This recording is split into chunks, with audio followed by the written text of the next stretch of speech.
Vamos a continuar con los cestos, ¿no? Hemos visto en Minalepis Nano.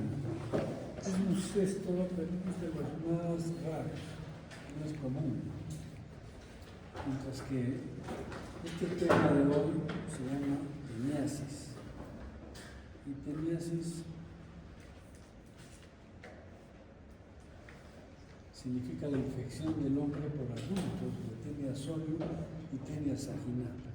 Dos parásitos, tenia solium y tenia saginata, que se adquieren por comer carne humana. Entonces, ¿se acuerdan cuando hemos hecho uncinarias? Dijimos uncinarias, no hablábamos del xilotón y mecato por separado. ¿Por qué? ¿Por qué hablamos en conjunto de los dos? ¿Ah? ¿Por qué? No necesariamente, uno es más hematófago, otro menos. Porque cuando hacemos examen de heces, ¿qué encontramos? Huevos de xilotón y mecato son iguales. Entonces hablamos de huevos de tenia, perdón, de mucinares. ¿De qué hablamos de teniosis? Porque es la infección por tenia solium y saginata que eliminan huevos indistinguibles. Son iguales. No podría decir, cuando yo veo un huevo de este tipo, digo tenia ese tipo. ¿Por qué? Porque no puedo saber si es solium o saginata. Son iguales. ¿Listo? Por eso entonces hablamos en conjunto de las enfermedades, pero no son iguales exactamente. Entonces, la etiología es tenia solium y tenia saginata. ¿Qué importancia tiene esto? Es que tenia solium hace ciclo entre el hombre y el cerdo, y tenia saginata hace ciclo entre el hombre y el venado vacuno. Entonces ya por ahí hay diferencias. Bien, veámosla mejor. Este es tenia saginata, este es el Scolex. ¿Recuerdan del Scolex? Es pequeñito, es del tamaño de un alfiler, de la cabeza de un alfiler. Así es. Pero tiene una estróbila muy larga que puede llegar a 5 metros, 6, 7 metros.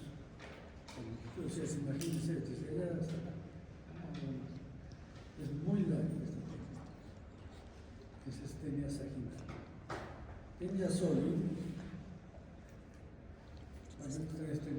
Vean el Scolex, es este puntito, ¿no? Y todo esto. Y estos son los huevecillos, que tienen una cubierta radiada, miden 35, 40 milímetros, son pequeñitos, tiene una cubierta gruesa, radiada, con unos rayitos, ¿verdad? Y el interior, ¿qué tiene? Como todos los cestos que debe tener, más embrionarial, ¿no? Los cestos tienen un embrión hexacanto, o también llamado oncósfera.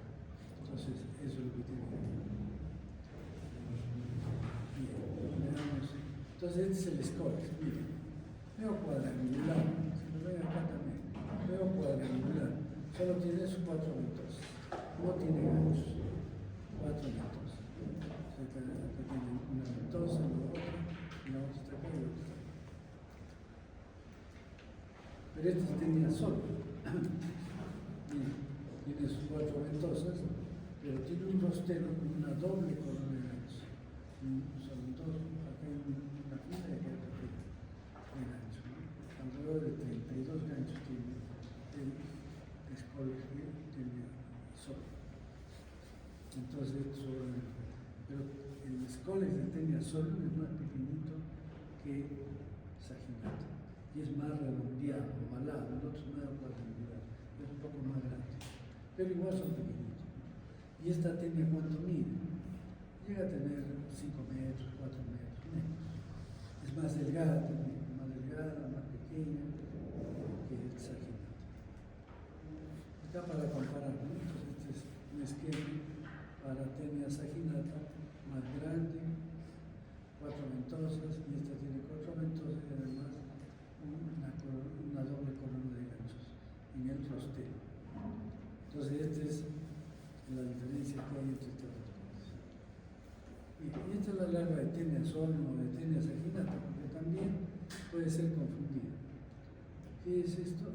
Una vesícula. ¿Qué significa vesícula? está llena de líquido. Entonces, acá hay como una bolsita que mide 1 centímetro, o sea que es relativamente grande y simple.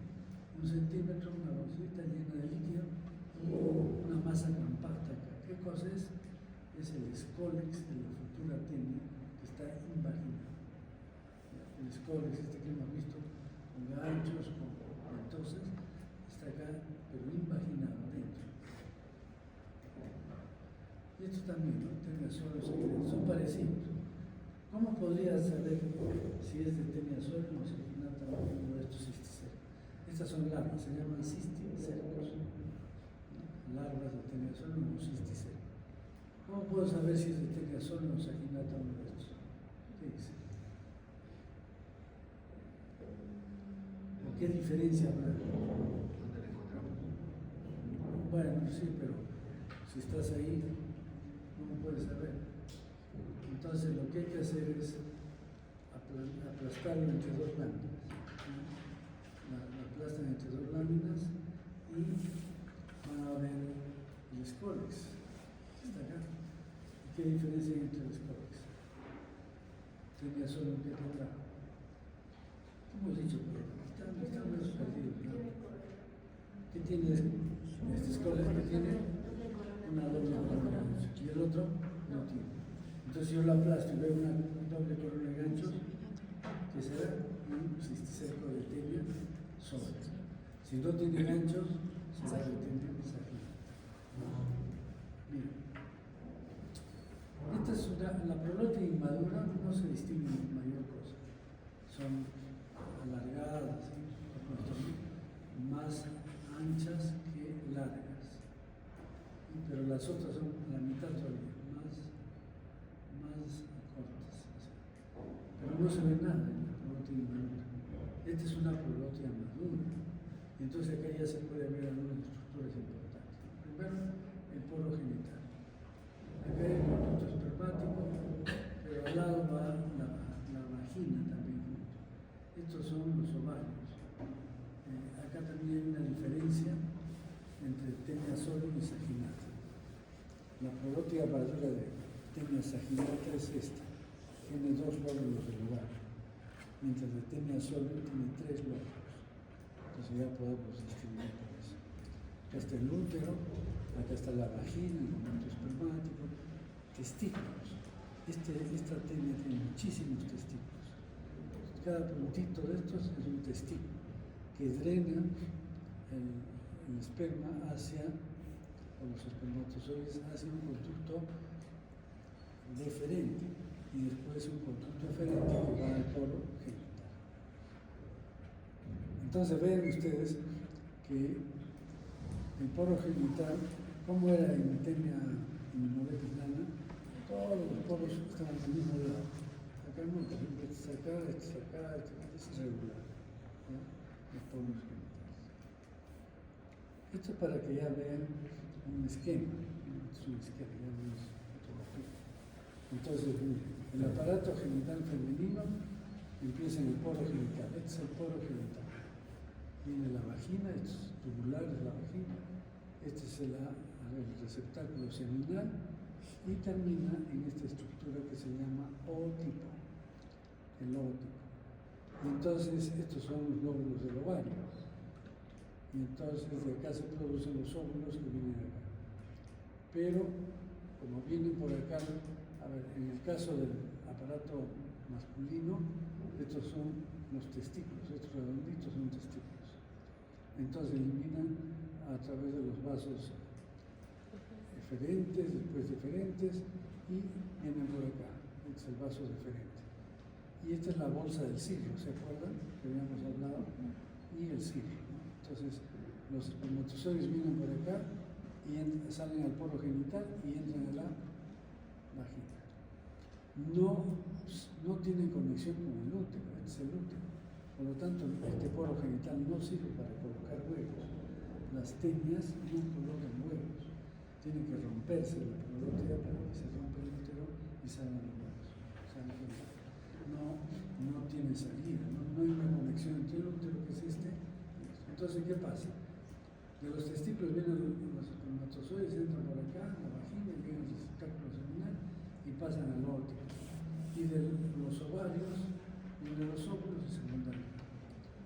Entonces, acá se forma el huevecillo, y luego el huevo cigoto después se recubre de una membrana rígida, ¿no? ¿Y quién produce esa membrana? Esta glándula que es glándula vitelaria. La glándula vitelaria produce todos los elementos para la formación del huevo. Y después, ¿dónde pasa la huevo? Se van acumulando en el útero. Y estos son los huevecillos dentro del útero. ¿Está claro? Entonces, hay dos diferencias entre prolótida madura de tenia solo y saginata. Primero lo que les he dicho, los lóbulos de la huevo. Acá son dos, entonces saginata. Pero si fueran tres sería solo. Y además saginata tiene esto, se llama el esfínter vaginal. Acá hay como, no está dibujado, es la cosa así. Acá en esta zona hay un músculo, eso se llama esfínter vaginal, que solo no está dibujado, que solo se ve en tenia saginata. Tenia solo no tiene esfínter vaginal. Entonces esas son las diferencias importantes. Bien, veamos, ¿qué más? A ver, veamos esto. Esta es una prolótida grávida. Entonces hemos visto prolótidas maduras y grávidas. Las prolótidas grávidas tienen ya el útero muy ramificado, ocupa toda la prolótida del útero, lleno de huevos. Entonces la diferencia también entre tenia solo y saginata es que saginata tiene más de 12 ramificaciones uterinas y solo tiene de 12 o menos. De hecho que las prolótidas de tenia saginata son más grandes, ya hemos dicho más antes, que dijimos al inicio. Bien, ¿cómo es el ciclo de esta parasitosis? Este es el caso de tenia saginata. ¿Por qué? Porque tiene dos hospederos, el hombre y el ganado vacuno. Entonces el hombre, ¿qué se denomina? Hospedero definitivo. ¿Por qué será hospedero definitivo? ¿Por qué decimos que es hospedero definitivo? Porque alberga el estadio adulto. Entonces tenemos hospedero definitivo el hombre y hospedero intermediario el ganado vacuno. Entonces, ¿dónde está localizada la tenia? En el adulto. El intestino real. Todos los estos viven en el intestino real. Está ahí localizado. ¿Cómo está fijo? Sí, se fija mediante sus ventosas. En este caso tiene ventosas cólicas. ¿Cuál es el estadio de salida? Acá es importante recordar una cosa. Pueden salir huevos, ¿no es cierto? Porque las prolótidas se desprenden del intestino, se rompen y salen huevos. Pero a veces las prolótidas pueden salir solas, espontáneamente. En tenia saginata pueden salir espontáneamente. ¿Por qué? Porque tienen una musculatura que les permite moverse. Y entonces la persona de repente siente algo que le camina por la región anal o por la espalda. Y es mide 2 a 3 centímetros, como un pedazo de carne que le está caminando rectando por la vida. Y entonces eso es tenia saginata. Solo no hace eso. No tiene mucha musculatura. Entonces la gente lógicamente se asusta, no sabe, dice, no, de repente es una enfermedad venérea, no avisa. Ese es el problema de esta genética. Entonces, puede salir tenia saginata espontáneamente, puede salir las prolótidas con las heces, o pueden salir a veces en grupos, 2, 3 prolótidas juntas, y caen al suelo. Como tienen musculatura, no se quedan en las heces, sino empiezan a reptar en busca de sombra. ¿Y dónde van a encontrar la sombra? Debajo de plantas, de pasto, de hierbas, etc. ¿No? Entonces, ahí se esconde. Entonces viene el ganado vacuno. El ganado vacuno no come heces, sino come hierba. Entonces, al comer la hierba, comen las prolótidas o los huevos que hacen dispersar. Entonces, el estadio infeccioso, bueno, a ver, el estadio de salida, ¿qué es? Prolótidas o huevos. El mecanismo de infección, ¿cuál será? El fecalismo de las personas. ¿Qué más? El estadio infeccioso para el hospedero intermediario, ¿cuál será? Este huevo, ¿no? El huevo con un embrión hexacanto. Ese es el estadio infeccioso para el hospedero intermediario. ¿Quién es el hospedero intermediario? Entonces come este huevo.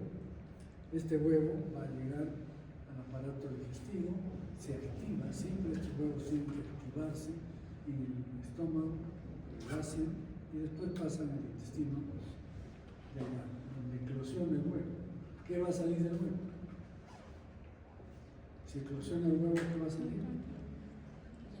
¿Ah? Fuente. El embrión hexacanto, ¿no? Y entonces este embrión hexacanto que tiene 6 ganchitos, se fija la mucosa con esos 6 ganchos y comienza a emitir enzimas para penetrar a la mucosa. Los ganchitos, esos 6 ganchitos se quedaron ahí. Esos 6 ganchitos no tienen nada que ver con los ganchos del adulto que está en el escopio, no tienen nada que ver, son diferentes. Entonces estos 6 ganchitos le permiten solamente fijarse, se quedan ahí. Y el embrión hexacanto ya lo podríamos decir hexacanto. Hexacanto significa 6 ganchos. Entonces el embrión se mete a la mucosa y busca un vaso sanguíneo. Por el vaso sanguíneo, ¿a dónde va a ir? Si está en el intestino, el sistema porta, pasa al corazón, pasa, se va al pulmón, regresa por el pulmón, o sea, del pulmón por vía sanguínea regresa. No es como en el caso de los eolitos que dijimos, que iba al pulmón y rompía el montello del alveolo y regresaba por el aparato digestivo, ¿no es cierto? Por el aparato respiratorio digestivo. Eso se llama ciclo de luz. Estos no, estos van de frente hasta el corazón, porque son pequeñitos. Una larva mide 200 micras, 250 micras. Este mide 30 micras. Pequeñito, va por el corazón, llega al pulmón, no rompe nada, regresa por la circulación y llega al corazón, digamos, izquierdo, y de ahí es por la aorta a cualquier tejido. Entonces se va a cualquier tejido. Pero ¿dónde desarrolla con más facilidad? En el músculo. Entonces llega el embrión, que era de 30 micras, al músculo. ¿Y qué pasa? Empieza a vesiculizarse. ¿Qué significa vesiculizarse? A formar una vesícula de líquido dentro. Y entonces crece hasta tener 1 centímetro de diámetro. ¿Qué se llama eso? Eso ya se llama la larva. ¿Cómo se llama? El cisto cerdo. ¿Está claro? Entonces, 2 a 3 meses en el cerdo se forma el cisto cerdo. ¿A partir de qué? De un embrión. Entonces el embrión da origen al cisto cerdo. 2 a 3 meses para que se forme esta vesícula con el embrión. Y entonces, una vez que el hombre come carne mal cocida, ¿no es cierto? Una parrillada, por ejemplo. La parrillada es la forma de comer carne mal cocida, excelente, ¿no? ¿Por qué? Porque se quema rápido por fuera, pero por dentro está crudo.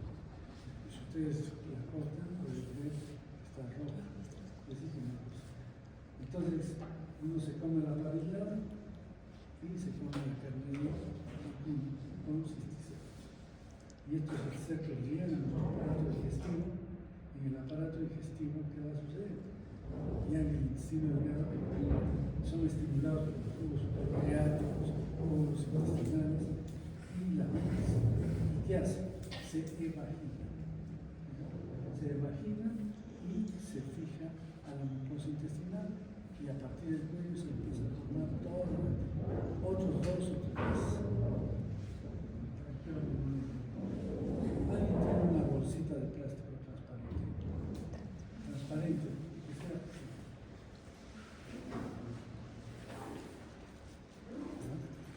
¿Qué es esto? Esto es el escólex. Acá están sus ganchos. ¿Sí? Esto es el escólex. Y esto está en el cisticerco, está invaginado. O sea que está así. ¿Se dan cuenta? ¿Han visto eso, los cisticercos? Esto está lleno de líquido, se ve una... Sí, no como los vegetarianos, ¿cierto? Sí, los hindúes tampoco tienen tenia saginata. Los vegetarianos también tienen saginata. ¿Y tenia solo cómo es? Tenia solo es similar, ¿no es cierto? Este es el hospedero definitivo, el hombre. Tiene la tenia, con ganchos, con tosas fijos en la mucosa intestinal. Elimina estas prolongas. En tenia solo suelen salir en grupo varias prolongas. Entonces, la persona va al baño y de repente ve que hay una especie de un tallarín ahí, ¿no? Así que es esto. Entonces ahí se da cuenta que tiene esta enfermedad. Entonces salen en grupo, pueden salir también solas, pero o huevos, también salen huevos. Cuando se rompe el rebote en el interior. Pero no tienen movilidad para salir espontáneamente como lo hace tenia saginata. Tienen que salir con las heces, ya sea prológidas, grupos de prológidas, o sea, un pedazo de estróbila, o huevos. Caen al suelo. Y entonces, como no tienen movilidad estas prológidas, se quedan en las heces. No van en busca de sombra, no. Y eso es ideal para el cerdo. ¿Por qué? Porque el cerdo es coprófago, se alimenta de heces humanas. Si encuentra heces, se las come. Y entonces el cerdo va a ingerir esto. Entonces el cerdo se infecta masivamente, comen muchos huevos, porque todos están ahí. En el caso de tenia saginata, se dispersó los huevos, se dispersaron los sacando. Por ser coprófago, ingieren gran cantidad de huevos. ¿Listo? Entonces, ¿qué pasa con los huevos? Van a llegar al aparato digestivo, se activan en el estómago, llegan al intestino. ¿Qué pasa en el intestino? Explosión del huevo, sale el embrión exacante, se mete a la mucosa intestinal, alcanza el vaso sanguíneo, se va a la circulación, corazón, pulmón, regresa al corazón y de ahí a cualquier tejido. ¿Dónde principalmente? Al músculo. Puede ir al cerebro, a muchos tejidos, pero principalmente al músculo. Ese es donde desarrolla con mayor facilidad. ¿Ya? Y entonces acá tenemos que ya el cerdo comienza a desarrollar los cisticercos en músculos. Es decir, el embrión se vesiculiza, crece y se convierte en un cisticerco. Y entonces cuando uno come carne de cerdo, un arrobito, ¿no? Un chicharrón que no ha cocido bien adentro, están los cisticercos. Aquí cuando uno agarra carne de cerdo, es multiparasitado, casi porque hay 1, 2, 3, 4, 5, 6, 7. En el ganado vacuno no. En el ganado vacuno es difícil encontrar los cisticercos. ¿Por qué? Porque se infecta con pocos huevos y además porque es un animal más grande. ¿Cierto? Aquí uno hace un corte de un pedazo de carne seca y 2, 3, 4 cisticercos. Entonces, masivamente. Entonces, cuando el hombre come esta carne, ¿qué es lo que va a pasar? Llega el cisticerco al estómago, al intestino, y en el intestino es estimulado por los huevos intestinales. ¿Y qué hace? Se vagina, ¿no es cierto?, el esperma. Estamos hablando que el hombre ha comido cisticercos, entonces una estructura grande, en un sentido. Llega, se vagina, se pega la mucosa con sus ganchos, este tiene ganchos, entonces, y en 2 o 3 meses ya se comió toda la tierra para eliminar. ¿Está claro? Entonces los ciclos son parecidos, pero no son exactamente iguales. Bien. Entonces, a ver, hospedero definitivo, ¿cuál es? El hombre, ¿no? ¿Qué más? Localización, intestino delgado, estadio de salida, huevos o prolótidas, mecanismo de transmisión, fecalismo, estadio infeccioso para el hospedero intermediario, huevos, ¿no es cierto? Hospedero intermediario, el cerdo, mecanismos de infección para el hombre, ¿cuál es? Consumir carne mal cocida. estado de infección existe. Bien, entonces esto es lo que les digo. Este es el cisticerco, tiene 1 centímetro. Y entonces llega al intestino, se evagina, sale el escólex, todo esto se pierde y queda el cuello. Y a partir del cuello se forma todo el... ¿Sí? Bien. Entonces, ¿qué daño causa este gusano? Causará un daño exfoliatriz. Sustrae muchos. Es un gusano muy largo, grande, que va a sustraer alimentos. Alimentos ya están predigeridos. ¿A través de qué? De la boca, del tegumento. Pero además, como comen, también eliminan sustancias de desecho, también a través del tegumento. Entonces hay un daño tóxico alérgico. Bien, ¿cuál es el mecanismo de daño? La alimentación del gusano, el tegumento y las sustancias excretadas. ¿Cómo es la clínica?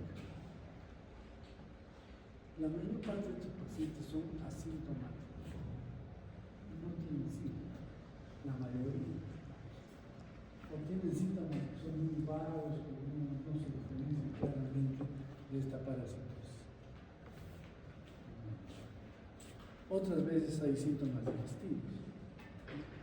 Por ejemplo, pueden ser asintomáticos o sensación de hambre. A veces uno tiene hambre, a veces no tiene hambre, ni apetencia. O sea, son síntomas muy subjetivos. Nosotros teníamos un amigo que era parasitólogo chileno, ya tenía 2 años, y él tenía una tenia saginata en el intestino, y no se la trataba. Decían, pero doctor, ¿por qué no se trata esta tenia que tiene usted en el intestino? No, decía, es que es mi mascota. Y la conservo porque decía, él era un investigador, estaba a investigar, se olvidaba de almorzar. ¿Y quién le anunciaba que tenía que ir a almorzar? Porque le daba esa sensación de hambre, ¿no? Esa fatiga, esa sensación de hambre, eso es lo que observa. Y además decía, ¿pero para qué me lo va a tratar si cuando necesito huevos o productos para las prácticas, ya no van a sacar, ¿no? Es cierto, ¿no? Bien, síntomas generales. Puede haber sensación de cuerpo extraño cuando sale la glotia de tenia saginata. Uno siente que algo de cambio. ¿Qué más? Insomnio, preocupación por eliminar glotia, etc. Son síntomas totalmente legales. No dan, ¿por qué? Porque estas tenias se llaman solitarias. ¿Qué quiere decir solitarias? Que vienen por ahí. Un colega había encontrado hasta 4 tenias, ¿no? Pero es una cosa rarísima. Entonces, si son 4, son pequeñitos, pero generalmente es una sola y grande, ¿no? 7 metros de tenia sola, de saginata, solo y más pequeño. Entonces, estas tenias, como es una sola, está pegada al mucosa intestinal con un escólex, que es de la cabeza de una víbora, no causa mayor daño. Entonces, el daño es fundamentalmente de sustracción de alimentos. Entonces, algunos dicen, a ver, ¿qué dice la gente? Si lo ven flaco, aún, ¿no? Dice, este debe tener una tenia, ¿no? Se comen toda su comida de té. Pero hemos visto gorditos y bien tenidos. O sea, comen para ellos y para bien. O sea, no se puede decir estos son síntomas de una tenis. No se puede decir. Salvo que eliminen proteínas. Ese es un signo importante. Que vienen con su tenis. ¿Cómo se hace el diagnóstico? El diagnóstico es cualitativo. Se usa el Telegram, la sedimentación rápida para buscar qué huevecitos. Pero en las heces también se puede encontrar bróticas. Ustedes saben que la universidad hace campañas de salud, ¿cierto? ¿Han visto? Se van a pueblos. Antes iba, pero yo me convencí que eso no es correcto. No es cierto. Yo veo a un paciente, a ver qué tiene, ya le receto, pues nunca lo vuelvo a ver, no le puedo pedir análisis, es decir, no es correcto. Para contentar a los alcaldes, pues no va, no hace campaña. Pero fui una vez a Vito, y entonces traía muestras de esas, ¿no? Y para que le podamos hacer examen. Y un señor trabajó en una botella de frasco. Y yo cuando lo vi, le dije, ¿usted qué modo es este? Sí, que tema mal, pero usted tiene una tele. Sí, ya sé que tiene una tele. Se veía ahí, ¿no? Pero quiero que me hagan el diagnóstico para que me den un buen tratamiento. Porque me voy a la posta, me dan y sigo eliminando estos. Es que no es fácil tratar las cosas, ¿no? Y entonces le enseñamos le dimos diagnóstico, ya estaba hecho el diagnóstico, le dimos tratamiento. O sea que se puede hacer diagnóstico también sin necesidad de exámenes microscópicos, si uno ve la tele.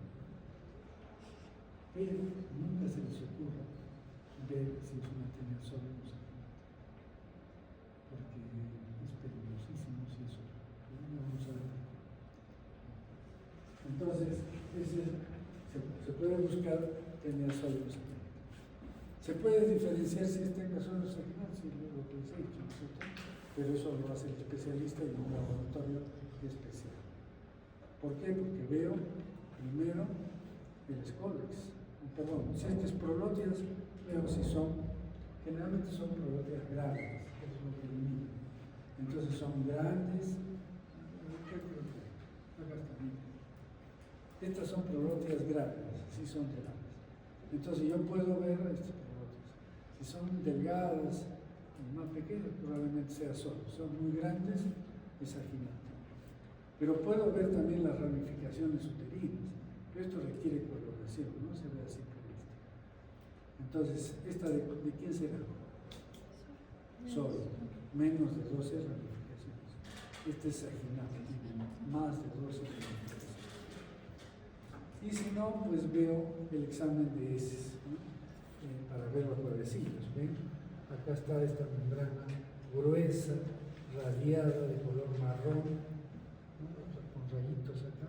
¿Y qué cosa hay acá? 1, 2, 3, 4, 5, 6. ¿Qué será? El embrión hexatlante.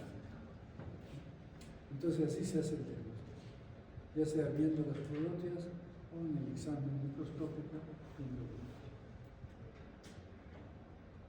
¿Cómo hacemos la profilaxis? No o no vegetarianos están libres, no van a permitir. Y más bien sí pueden tener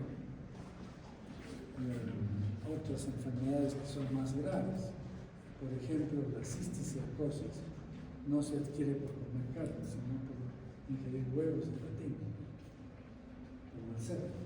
¿El cerdo con qué se infecta? Con huevos de patín, ¿no es cierto? Entonces, algunas veces el hombre puede infectarse con estos huevos y hacer cisticercosis. Pero los huevos de teniazol, los de saquinota no producen cisticercosis.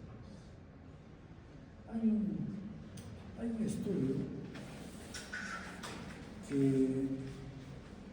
muy antiguo, que había encontrado 20 casos de cisticercosis por huevo, por cisticercosis de teniazol, huevos saginata. Pero eso es hace mucho tiempo. Ahora se hace PCR, hay una serie de métodos para diferenciar. Entonces, ¿y cómo hacemos el control? O sea, para no tener teniasis, ¿qué es lo que tenemos que hacer? Nada de lavar las verduras, nada. Para no tener teniasis, ¿qué debemos hacer? Cocer bien la carne o no comer carne. No hay otra.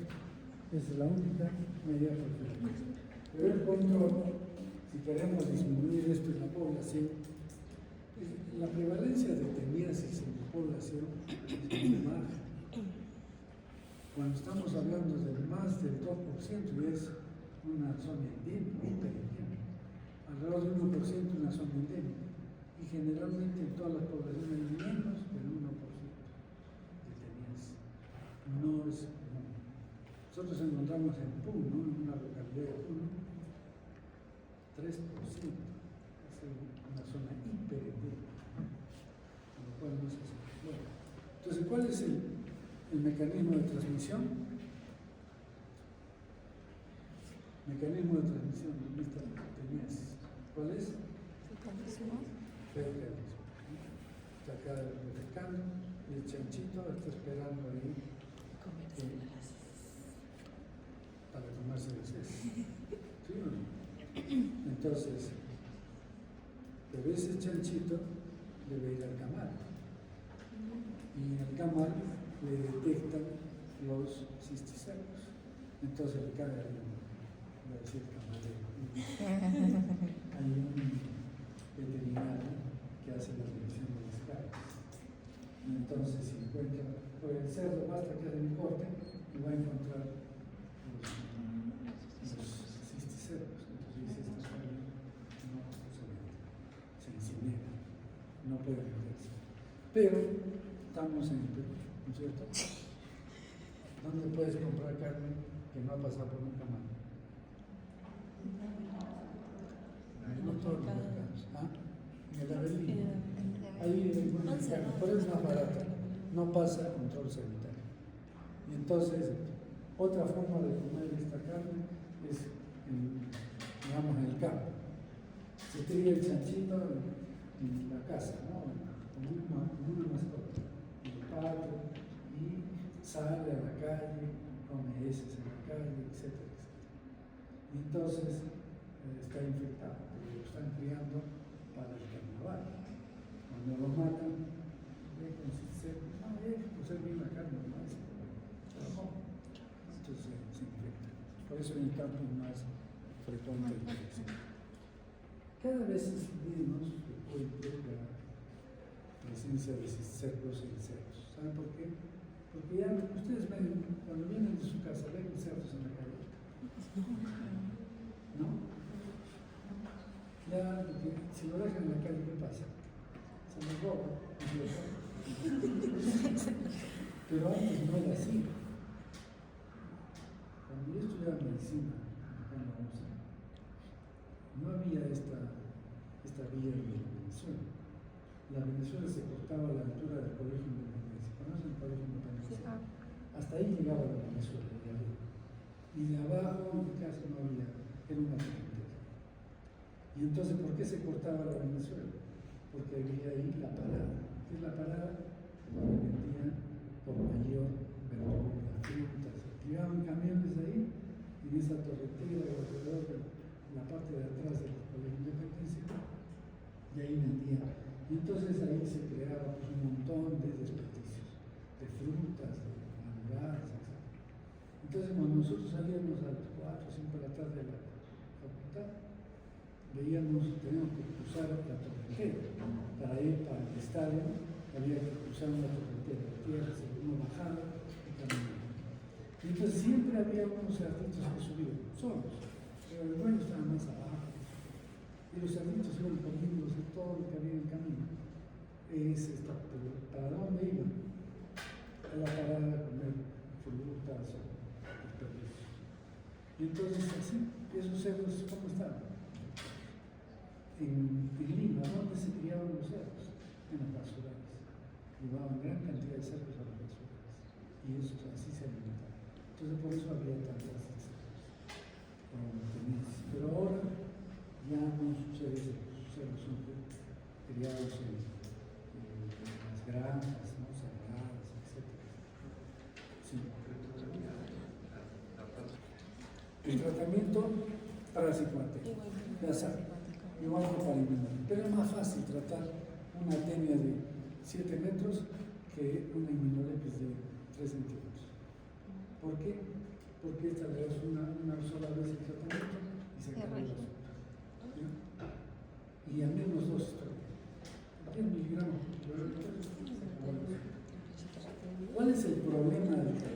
Por eso acá dice tratamiento dirigido. ¿Qué es el tratamiento dirigido? Ahora les explico qué es tratamiento. En primer lugar, yo debo conocer dos cosas, ¿ya? Primero, ¿qué tenia es? Si es tenia sol o saginata. ¿Qué preferirías tener? ¿Una tenia sol o una saginata? Si te dan a elegir. Las saginatas que engrasan, ¿no? La otra es una pequeñita, pero tiene chinitos. ¿Cuál prefieres? ¿Por qué la saginata? No tiene ganchitos. Pero eso es ganchito, ¿no? Y lo vas a hacer. ¿Qué dice? ¿Qué preferirías tener? ¿Sol o saginata? Saginata.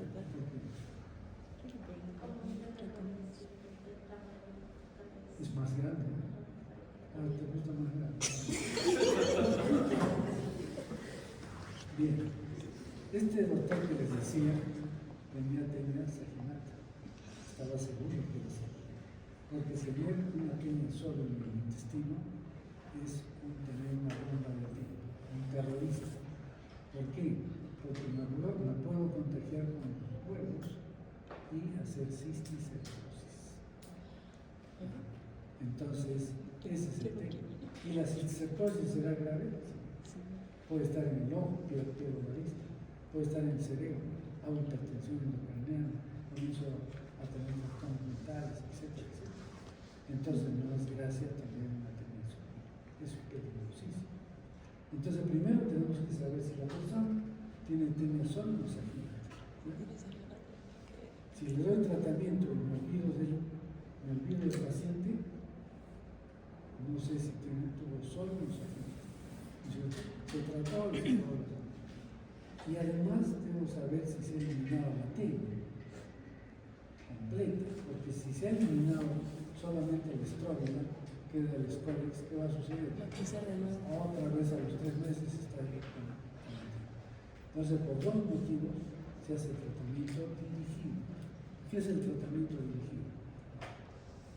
El día que va a darle el tratamiento, por ejemplo, es bueno fin de semana, un sábado, le dice, ya va a tomar este medicamento, trazepam. Pero previamente, el día anterior, tiene que tener ayunos. O sea, comer cosas que no tengan mucho residuo. No comer maíz, quinoa, pero aquí no hay más. Tiene unos alimentos que se eliminan heces que parecen escotes. Entonces, nada que tenga residuo. Tinga, carne, puede ser carne, pan, etc. Y entonces tenga ayunas el día anterior. El día del tratamiento, en ayunas, toma el medicamento. ¿Listo? Y a las 2 horas se toma un purgante salino. ¿Para qué? Para que elimine toda la tenia. Entonces, nosotros le damos un baldecito de esos de pintura, esos baldecitos de pintura, con formol salino. Entonces se lo lleva, entonces que se llama, está en ayunas, puede hacer su deposición a la mañana antes de levantarse, antes de tomar el medicamento, hace una deposición, pero ya toma el medicamento.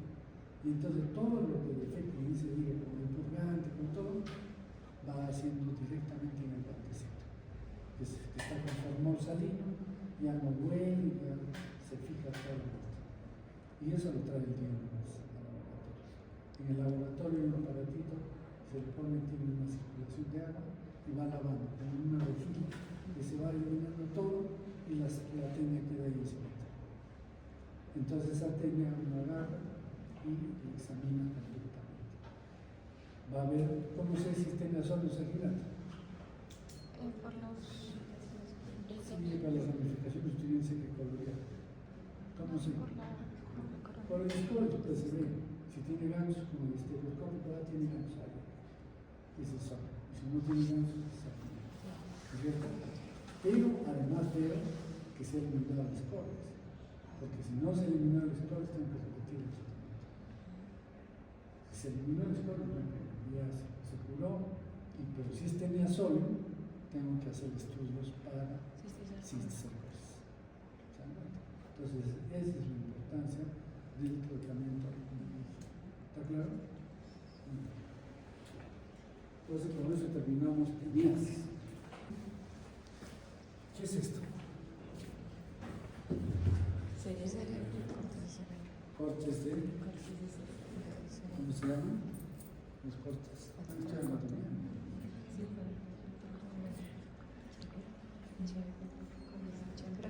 ¿Cómo se llaman estos cortes?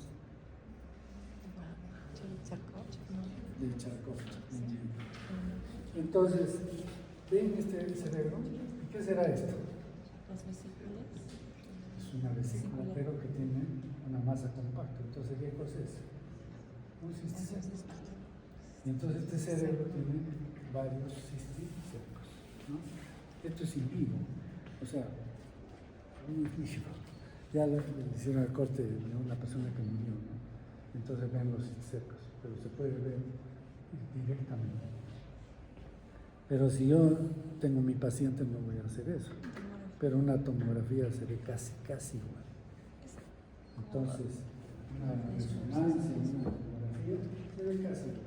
Entonces, estas técnicas han, digamos, desarrollado mucho la tecnología para hacer diagnóstico. Antes no se hacía muy bien. Bueno, entonces, ¿qué es la cisticercosis humana? Es una infección del hombre por larvas de Taenia soli, localizadas en diversos órganos y tejidos. Se adquiere por ingerir huevos de la tenia. ¿Cómo se adquiría la teniasis? ¿Cuál es el estadio infeccioso para tener teniasis? Acabamos de hacer, ¿vamos a ver? ¿Qué cosa? ¿Ah? Fuera. Con cisticercos, ¿no es cierto? Pero si yo como cisticercos, ¿qué voy a hacer? Una teniasis, una tenia en el intestino. Pero si como los huevos de la tenia soli, voy a hacer como el cerdo. Exactamente como el cerdo. Voy a hacer cisticercos.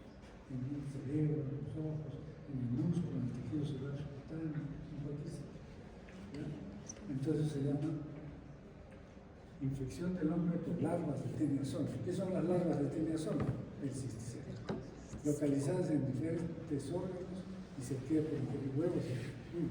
¿Cuál es la etiología? Larvas de Taenia soli. ¿Y por qué se llama cisticercos? Porque cuando encontraron en el hombre esta enfermedad, pensaron que era un parásito diferente a lo del cerdo, pero no lo relacionaban con el cerdo. Y entonces le pusieron un nombre científico. Y los nombres científicos tienen nombre de género y de especie, ¿no es cierto? Y le dijeron que esto se llama Cisticercus celulose, es decir, una especie totalmente diferente. Pero cuando se dieron cuenta que era una larva, ya no pueden decir Cisticercus celulose, esto es un nombre científico de una especie, esto no es una especie, es parte, es la larva de Taenia soli, como es esta. Como dije, hay alguna bibliografía que dicen que ha habido cisticercos por larvas de Taenia saginata, pero eso hace mucho tiempo. Ya después que aparece el PCR y todo lo demás, nadie dice que hay larvas de Taenia, todas son soli. Quiere decir que de repente hubo equivocación en el diagnóstico en esa época, hace muchos años. Entonces solamente soli, porque al cisticerco, a la larva de Taenia saginata, también tenía nombre y le llamaban Cisticercus bovis, por lo del bovino, ¿no? Cisticercus bovis. Y van a encontrar en algunos libros antiguos Cisticercus celulose para Taenia soli y Cisticercus bovis para el cisticerco de Taenia saginata. Entonces, esto es este ejemplo.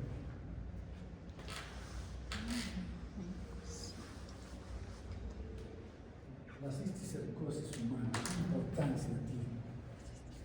Es un problema de salud pública en los países en desarrollo y países también del primer mundo, cuando hay inmigrantes. Por ejemplo, en Europa tienen inmigrantes de África, de América Latina y de Asia. Ahí hay, ¿no? Entonces, de hecho, les comento un caso. Resulta que se ha publicado hace unos 5 años más o menos cisticercosis en una familia de judíos en Nueva York. En primer lugar, ¿los judíos comen cerdo? ¿No es cierto? Entonces, por cuestiones religiosas y porque probablemente antiguamente querían evitar esto de las cisticercosis. Entonces nadie come cerdo. Los judíos no comen cerdo. Y eso es una cosa rara, que en una familia de judíos haya cisticercosis. Y en segundo lugar, en Nueva York, donde todas las verduras, porque ¿cómo se adquiere esta enfermedad? Por ingerir huevos de tenia, es decir, por contaminación fecal, ¿no es cierto? Porque hay heces en la calle, etcétera, etcétera. Pero en Nueva York no hay nada de eso. No es tan limpio en Nueva York. Yo conozco varias ciudades de Estados Unidos, el peor es de Nueva York, es casi como Lima. Bueno, pero dos cosas que llamaban la atención. Entonces, ¿qué pasó? Que comenzaron a tener trastornos mentales, neurológicos, se hicieron tomografías y cisticercosis a toda la familia, la esposa, los hijos. Entonces no sabían cómo se habían infectado. Entonces lo primero es hacer el examen de eso. ¿Tiene tenia? Uno puede autoinfectarse. ¿Tiene tenia? No tiene tenia. A ver, le preguntaron, ¿usted come en la calle? No, todo siempre, no había posible. ¿Y dónde come? Ahora nosotros tenemos una cocinera. ¿Y de dónde es la cocinera? Mexicana. A ver, examen de esa mexicana.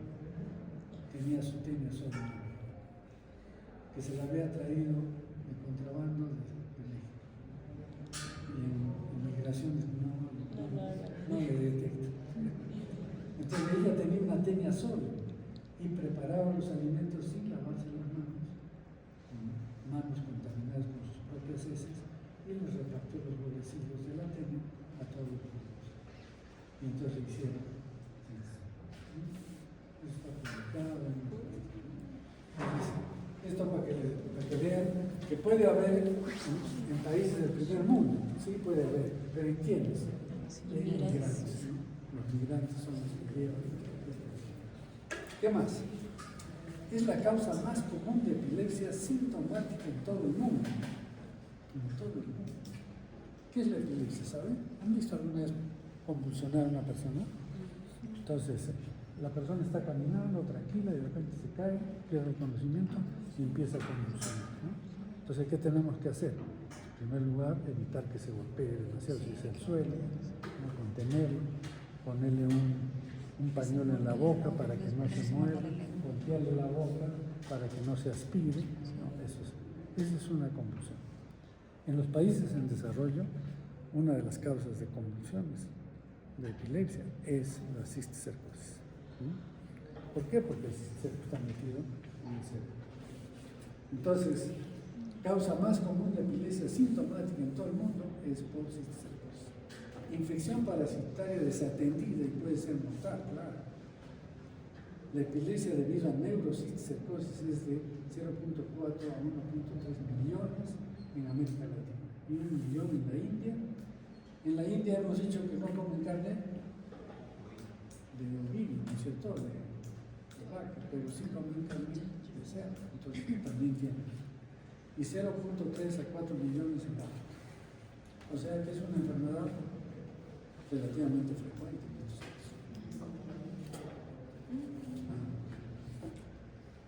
La etiología. ¿Quién causa la cisticercosis? El cisticerco, ¿no es cierto? La larva de tenia sola. Lo que hemos visto, una larva vesicular, porque después vamos a estudiar larvas compactas. Esta es una larva vesicular, el escomes, ¿no? Imagina.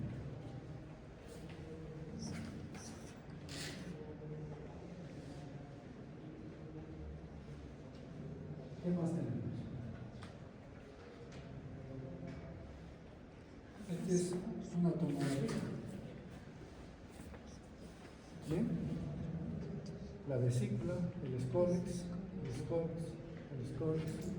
¿se ve bien? Es un cerebro pues que está en contra para esto.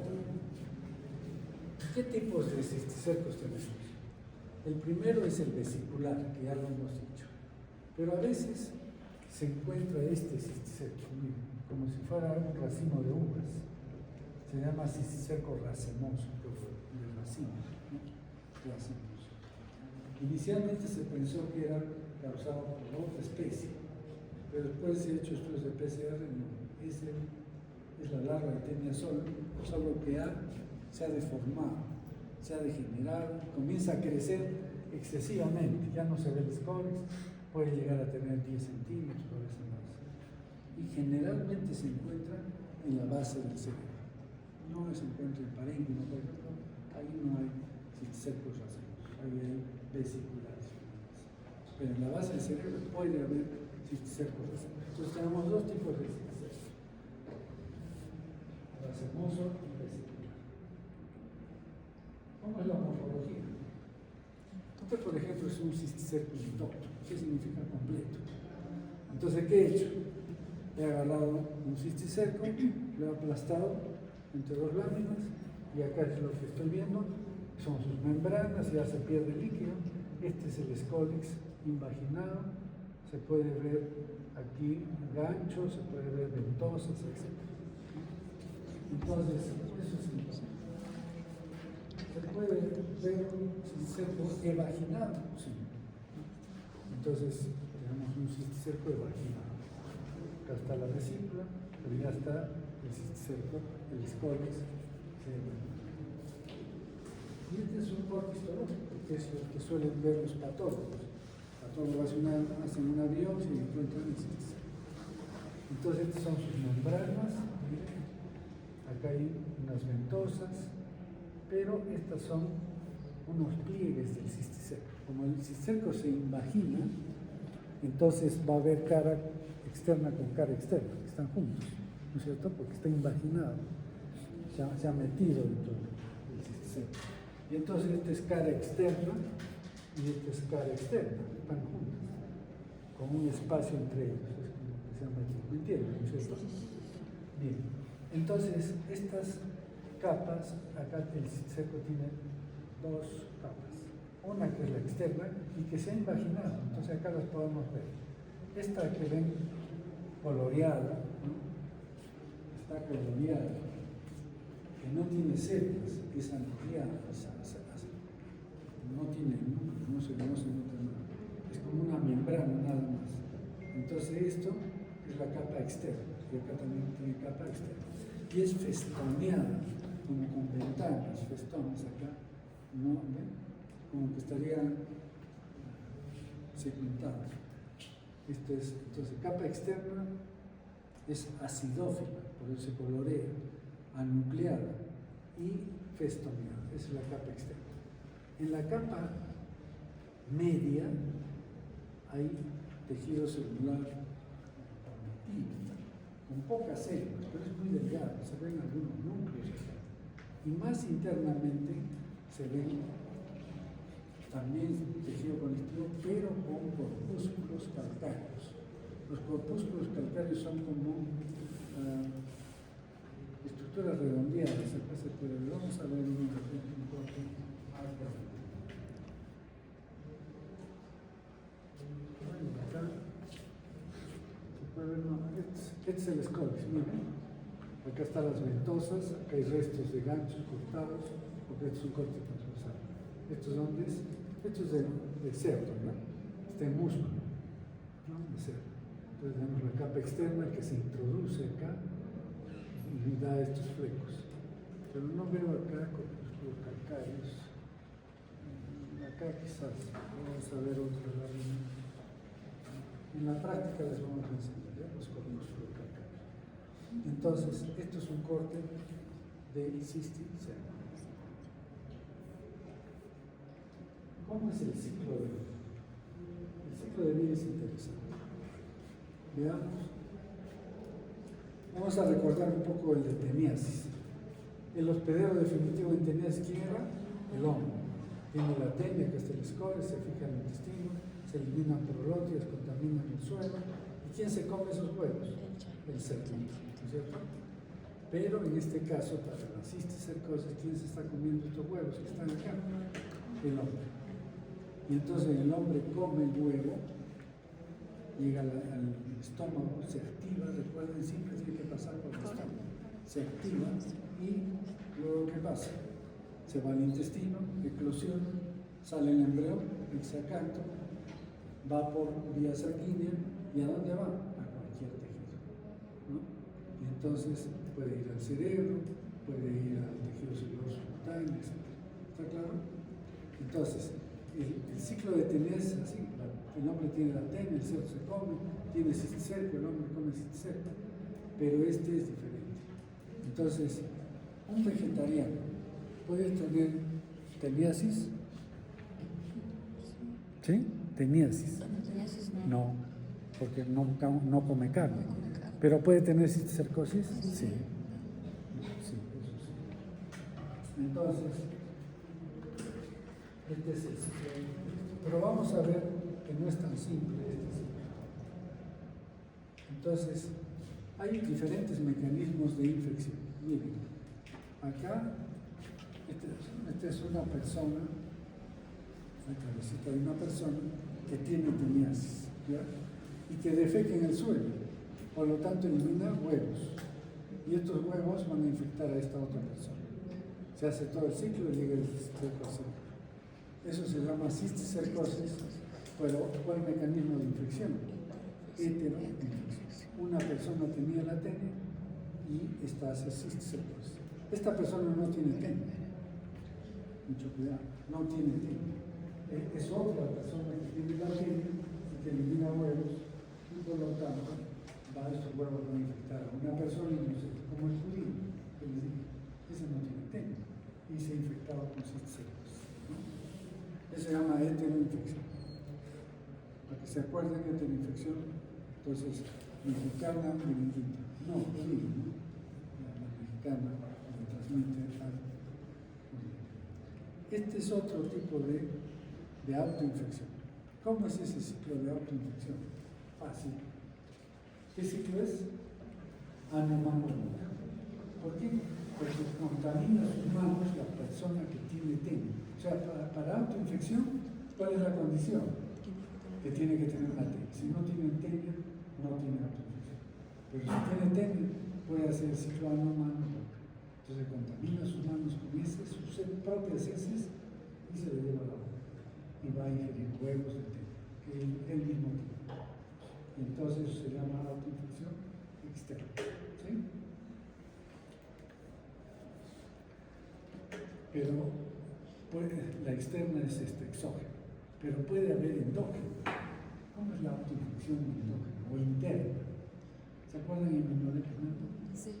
Vómitos, ¿no? Entonces, si vomita, la persona que tiene tenia pueden pasar esos huevos al estómago, se activan y regresan al intestino y eclosionan. De hecho, tuvimos un caso de una señora que era enfermera. Miren, una enfermera que de pronto empieza a convulsionar. Se va al seguro, le hacen tomografía, cisticercosis. Y entonces nos enviaron a nosotros para que le hagamos el examen de heces, para ver si tenía tenia. Siempre, todo paciente con cisticercosis hay que hacer el examen de heces, porque puede ser autoinfección. Porque esta enfermera que dijeron, ella tiene hábitos higiénicos que les enseñan, ¿no es cierto? Bioseguridad, todo. O sea, es difícil que se había contagiado de algún paciente. Entonces, lo más probable es que sea autoinfección. Y entonces, le enviaron a nosotros, hicimos el examen y efectivamente tenía huevos de tenia SB. O sea, tenía su tenia azul. Y entonces, le preguntamos qué es lo que había pasado, cómo era su historia clínica. Y hace 3 años, esta señora había tenido un embarazo y tuvo hiperemesis gravídica. ¿Saben lo que es hiperemesis gravídica? Durante 3 meses, los primeros 3 meses del embarazo, vomitan y vomitan. Y como tenía la tenia, hizo autoinfección. Ese fue el caso de esta.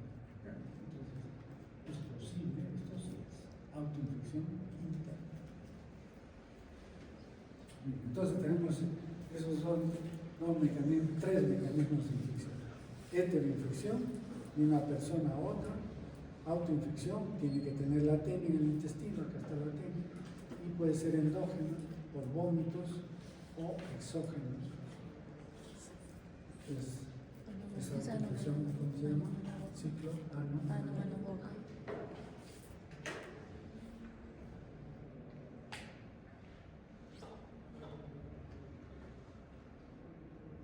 Patogénesis. Entonces, ¿qué puede producir este sistema? Compresión mecánica, ¿no es cierto? Por ejemplo, si está en el ojo, comprime la retina, se desprende la retina, se llena.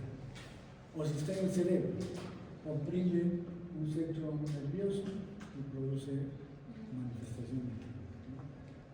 Esto es lo que sucede generalmente con la epilepsia, ¿no? Funciona mecánicamente. Y el cisticerco es un disparador de este estímulo epileptógeno, ¿no? Porque ocupa un espacio. Está comprimiendo algunos nervios. ¿Qué más?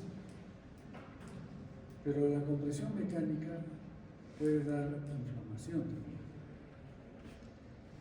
Entonces, alrededor del cisticerco, el organismo lo reconoce, y si no reconoce, le produce anticuerpos y después viene el proceso inflamatorio, ¿no es cierto? ¿Quién causará más daño inflamatorio? Un cisticerco vivo, o sea, cuando recién se instala, o cuando ya está muerto. ¿Cuál causará más inflamación? Cuando está muerto. Cuando está muerto. ¿Por qué? ¿Ah? Porque la vesícula se rompe. Fuerte. La vesícula se rompe. No, no se rompe. ¿Cuál causará más daño? ¿Vivo o muerto?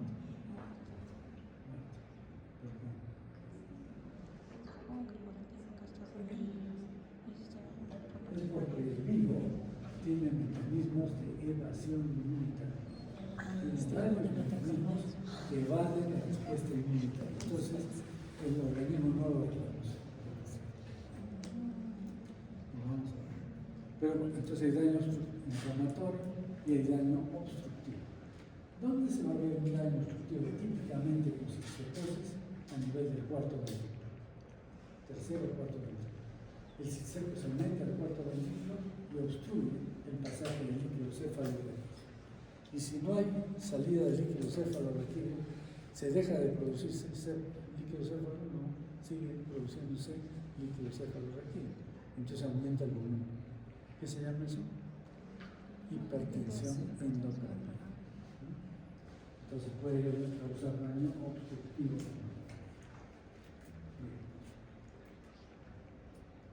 ¿De qué depende el daño? El número de gusanos, o del cisticerco, ¿no es cierto? Entre más cisticercos, lógicamente más. ¿De qué depende también? De la localización. No es lo mismo tener cisticercos en el tejido celular vital. Se palpa y está debajo del tejido celular. Pero que otro que esté en el cerebro o en los ojos, ¿no? Entonces, depende de la localización. Del estado vital del cisticerco, ¿qué hemos dicho? ¿Cuál es el que causa más daño? El muerte. ¿No es cierto? Y del tipo de cisticerco. ¿Qué tipo causará más daño? A ver, ¿qué tipos de cisticercos hemos visto? ¿Ah? Fuerte. No, tipos de cisticercos ya después larvas de tenia saginesol, cisticerco celulosa. ¿Qué tipos hay? El racemos. Ese causa más daño. ¿Por qué? Porque crece mucho más. Listo. Veamos qué otra cosa más. Mecanismos de evasión inmunitaria. Entonces acá entramos en inmunología. ¿Cómo es esto de mecanismos de evasión inmunitaria? Primero la localización. ¿Conocen los santuarios inmunológicos? Ah, sí. ¿Han oído hablar de santuarios inmunológicos? Los ojos. Ojos, cerebro, Cerebro. testículos, ¿no es cierto? Son Puede santuarios. pasar. Entonces, entrar al cisticerco, al tejido celular subcutáneo, nunca es fácil, pero para entrar al cerebro, a los ojos es difícil, pero entra. Logra entrar. Variaciones antigénicas. Esto se estudió en T. Cruz, en el cromosoma Cruz. Entonces, ¿qué se vio? Que,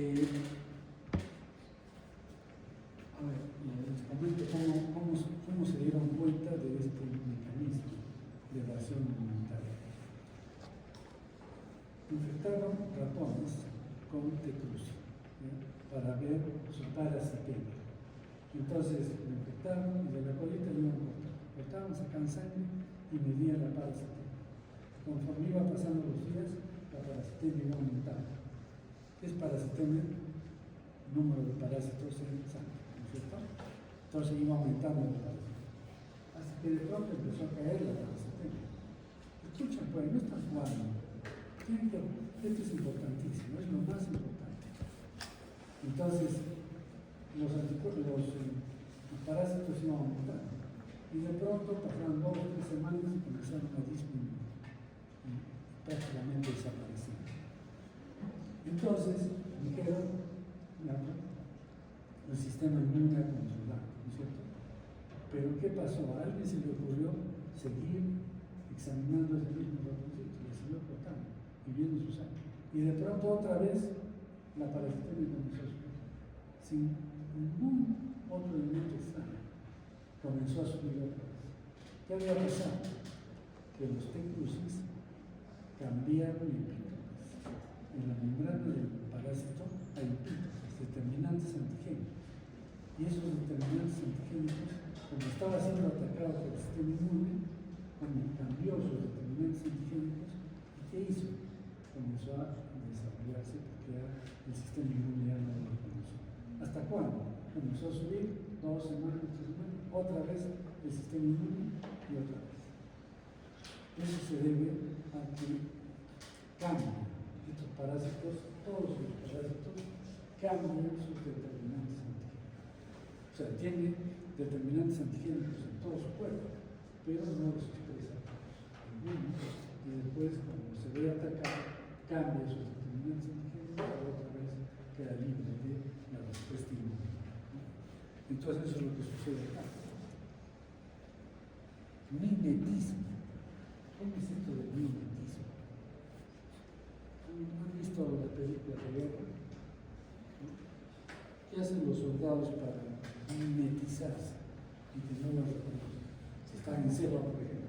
Se cambian como Se ponen ramas, ¿cierto? Se pintan la cara, su ropa está manchada, pero no lo ven. Eso hace el cisticerco. ¿Cómo hace? ¿Qué hace el cisticerco? Se recubre de proteínas humanas, de anticuerpos. Pero ¿cómo se recubre? Se recubre de anticuerpos. ¿Cómo es el anticuerpo? Es como así, ¿no es cierto? La parte donde va esta parte va para el antígeno. Y acá hay una parte única, creo que está acá. Vamos a regresamos. Acá. Este es el anticuerpo, ¿no es cierto? Esta es la fracción FC. ¿Por qué es FC? Porque es para el complemento. Acá se pega el complemento. Y esta es la fracción AB, que es anticuerpo. Y acá se pega el anticuerpo. Eso es lo normal. Entonces el cisticerco,